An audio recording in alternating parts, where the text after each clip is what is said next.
Hey, what is up guys? Guitar here, welcome back to another Brown Dust video.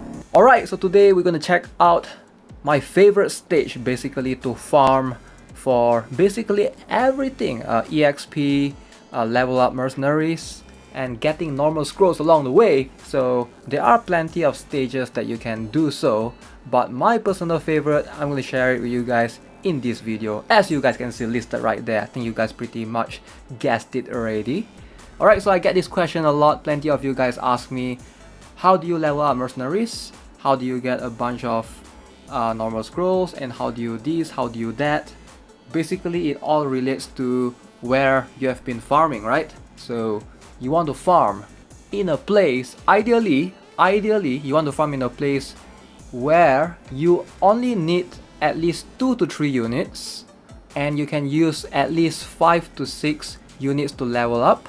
So basically you only need like 2 to 3 core mercenaries and you can fill up the rest with basically 4 the units that you want to level up. So that's the condition number 1. So condition number 2, you want it to be quick. You don't want it to last over 2 to 3 rounds. Efficiency, that's the key right here. So hopefully a stage that you can at least do, like complete the stage in less than 1 round, right? And condition number 3, of course you want it to give you a decent amount of experience and you want good rewards. And basically the best thing to farm for is normal scrolls. So right now that's what we are eyeing. Alright, so you want that particular stage to have higher percentage, higher chance to get normal scrolls. And ladies and gentlemen, let's go. Let's head over to my favorite personal stage, floor 2510. Alright, so this stage is super relatively easy, regardless of whether you're a beginner or you are intermediate, veteran or advanced player who have been playing this game for like 2 years or something. So you should be focusing on this stage as your primary resource of spending horseshoes. You get to level up your mercenaries, you get to do this very quickly, and most importantly, it gives a bunch of normal scrolls. Alright, so let's show you guys how to do it. So I'm gonna like clear everything here. Alright, so what do you actually need in this stage?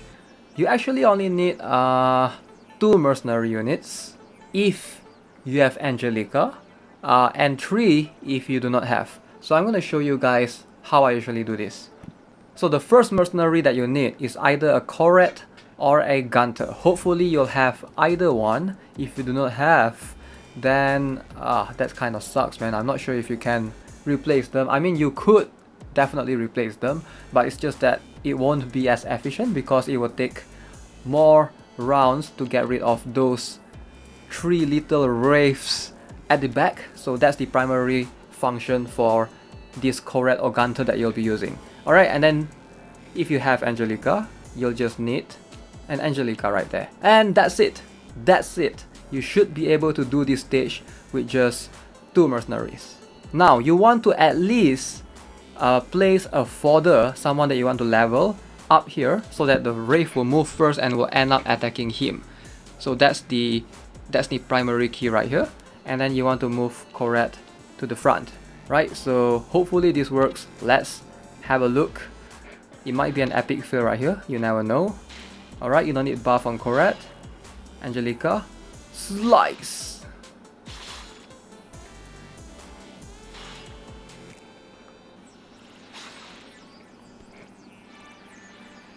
Two normal scrolls, look at that! 2 normal scrolls, just like that. Alright, so ideally with Angelica, most Angelicas, even at +3 to +4, will not have 100% crit rate. With that in mind, you can always bring in another supporter, preferably something like a Ceres, and then you can swap the turn order. 2 and 3 for Angelica. So something like this should be easy, should be able to complete in less than, I don't know, 15 seconds? I mean, pretty sure it's less than 10 seconds, but I could be wrong though. I'm not really calculating. Zboop. Alright. So yeah, basically 3 core units. You just need a Corette, a Ceres, and I've been using Angelica for the longest time ever. You can do this easily, plenty of times. Obviously, if you want to level up your troops, just place them somewhere in the order like this. so you can always bring in more. So in this case, I'm able to bring 6 different units for me to level up. So I've been farming my fodders this way. I mean, not farming, leveling them this way. So that way you get a bunch of EXP. You can just leave it overnight if you need to.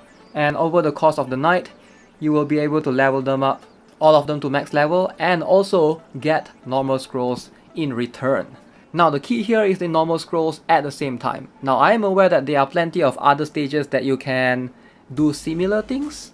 Later on, I think somewhere in the stage 40 and 41 and 42, there are some stages that you can just use 2 to 3 mercenaries as well. And those stages do give more EXP, but you don't have the higher chance to obtain normal scrolls. So normal scrolls are equally as important. EXP is just what you want, then probably you should aim for those stages. But if you are trying to get everything in the amount of 6 horseshoes that you're spending here, I do think that this stage is one of the best, if not the best, that you can spend your horseshoes efficiently. Alright, so now I know some of you guys will be like, Guitar Rock, what if we don't have Angelica? What if we don't have Angelica? Help us, please, help!